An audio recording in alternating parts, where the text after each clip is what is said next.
بعيدا عن صخب الملاعب العالمية وملايين الدولارات. من قلب أحد الأحياء البسيطة سطر مجموعة من الشباب السودانيين ملحمة في جبر الخواطر هزت منصات التواصل الاجتماعي في مشهد لم تكن فيه الصدارة للنقاط بل للقلوب.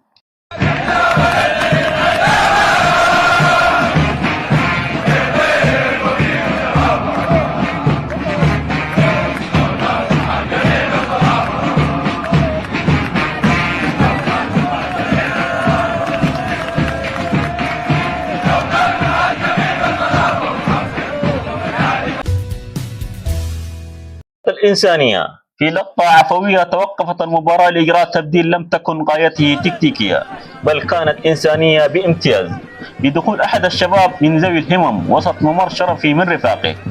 تكتيك الفرع، بمجرد أن وضعت قدماه أرض الملعب تحولت الساحة إلى مهرجان من الحب، حيث تسابق اللاعبون من الفريقين لإعطائه المساحة ومنحوه الكرة وكأنه مايسترو اللقاء. الهدف التاريخي بلمسة صادقة سكنت الكرة الشباك لتنفجر معها صيحات الفرح التي لم تفرق بين غالب ومغلوب في مشهد جسد أرقى معاني التكافل والروح الرياضية.